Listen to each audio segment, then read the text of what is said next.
been seen at a U.S. Army Reserve Training Center in Elwood, Illinois, about 50 miles southwest of Chicago, where President Donald Trump has said that they will be deployed.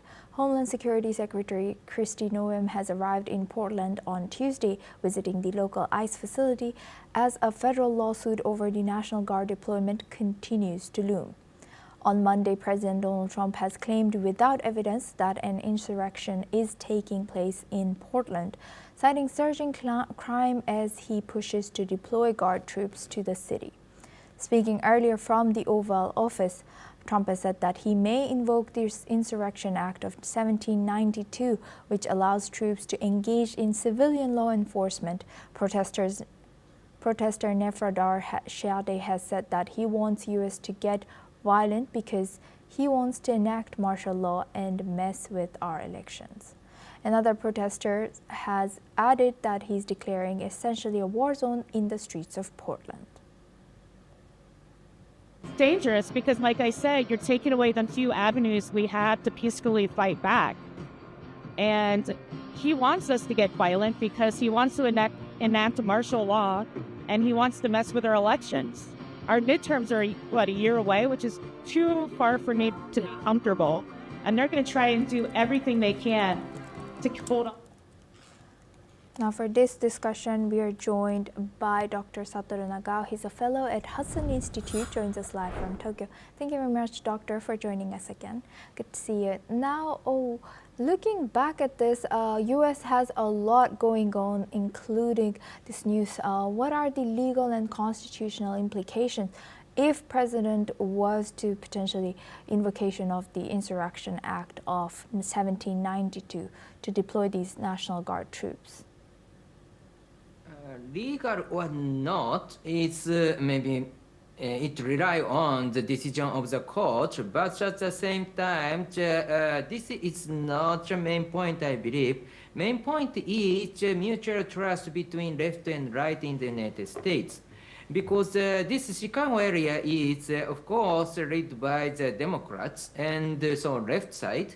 But President Trump is right side, and there is no trust between two. So, and the policy is completely different in case of the illegal immigration or other policy also. So that's why the, President Trump's side does not trust governing the policy of the Democrats in this area. So that's why from the Texas, they sent troops to support the local police in the Chicago. That has happened. But at the same time, the troops from Texas are not expert of the law and order situation in Chicago. So that's why, indeed, the reality is, of course, they try to improve the law and order situation. But in this case, they need to cooperate with the local police. So that's why one thing, politics is politics, and left versus right has happened. But another thing is in the law and order situation, police and troops cooperate each other, I think. And so maybe two different issues is ongoing. That is the reality, I think.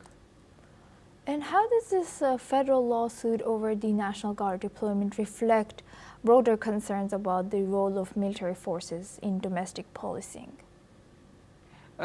Judiciary system demands a certain time to decide. So that's why even if the court is checking this decision, still there is a space politics shows more influence than the judicial system. So that's why in this case, if the President Trump decides, anyway, the troops, National Guard troops will move from Texas to Illinois and start to work to support the local police to maintain law and order in this situation. And even if the Chicago local government oppose this issue, and in the court they ask this is illegal, unconstitutional, or something like that, they said, even if under such kind of situation, during the judicial system are checking it is unconstitutional or not, National Guard troops have already started work and try to maintain or improve the law and order situation in Illinois. And how do you think, how will all this impact on future federal-state relations?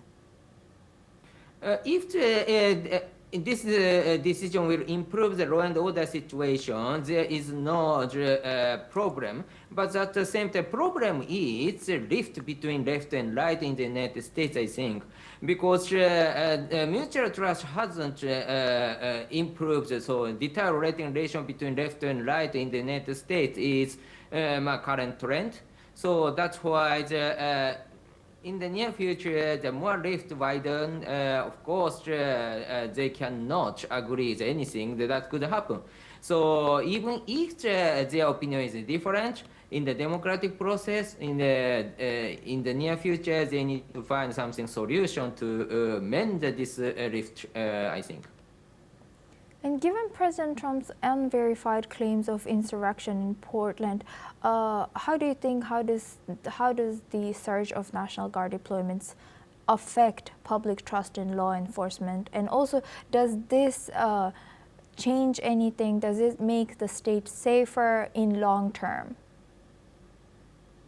Of course, the number of the troops is affecting the law and order situation anyway. So increasing the number of the policemen or the troops, of course, it will improve the law and order situation generally. So that's why this is not bad for view from the law and order. But so this could be the bad in the politics, but this could be the good for the law and order anyway. Thank you very much, Dr. Satoru Nagao, for always joining us and sharing that insight. Now we move on and we stay in North America. Mexico is in talks with the United States to avoid a 25% tariff on medium and heavy-duty trucks set to take effect on November 1st.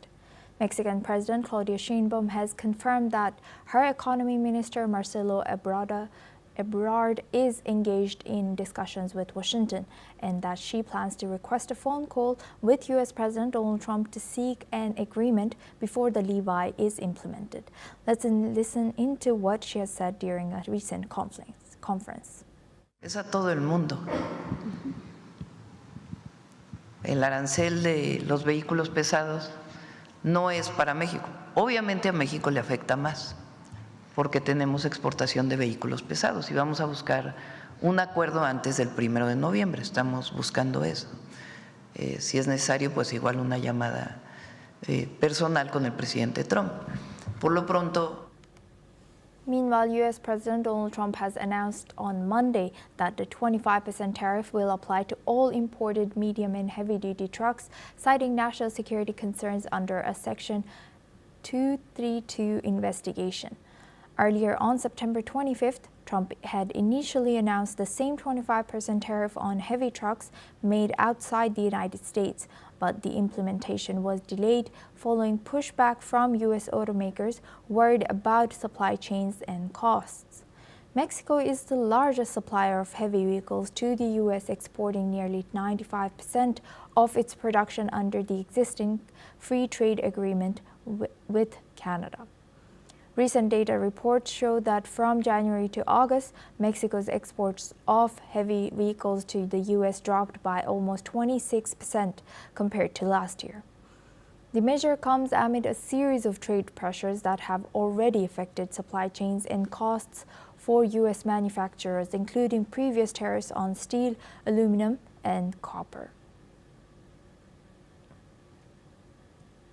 Now for this discussion, we're joined by Dr. Jayant Menon. He's a senior fellow at ISES and Yusof Ishak Institute joins us live from Singapore. Thank you very much for joining us today. Welcome to NewsX World. Now, given this urgency of the situation, how likely is that President Sheinbaum's request for a phone call with President will result in any resolution? Well, it's very difficult to tell with this administration what might happen. It could produce another delay, and we've already seen that happen a number of times with a lot of these tariffs.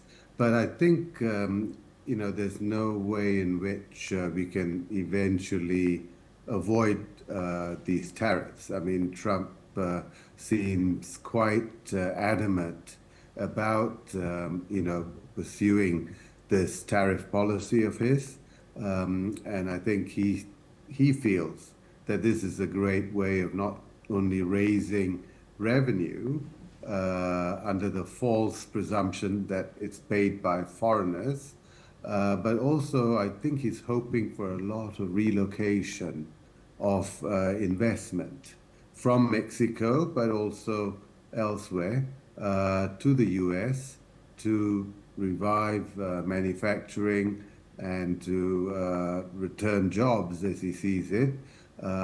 But this, of course, confuses the way in which production is managed these days through supply chains, right? There's no such thing as a product being made in one country, especially not an elaborately transformed manufactured product like a heavy-duty truck. There's inputs from multiple countries, and there's a lot of value added from the US. So in a way, he's punishing US consumers and US jobs with these tariffs. And Doctor, what can we say from these past, also looking at the history behind President Trump and Sheinbaum's dialogues?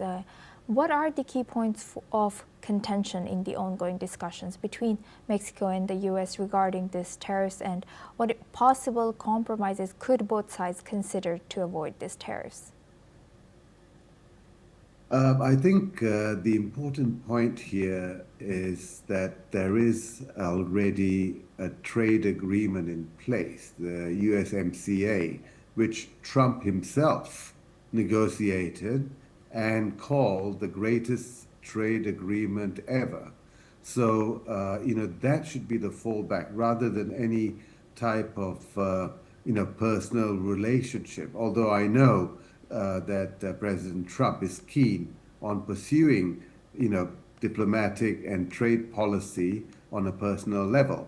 But there are rules in place, and there's a trade agreement in place. And currently, the Canadian Prime Minister is in the US as well, and they are also going to be affected by this. And so hopefully both these leaders, two of the US's strongest trade partners and allies, can bring some sense to this current state of affairs when it comes to the unnecessary tariffs on goods that are already supporting jobs and value addition in the US. Thank you very much, Dr. Jayant Menon, for joining us and sharing your insight all the way from Singapore.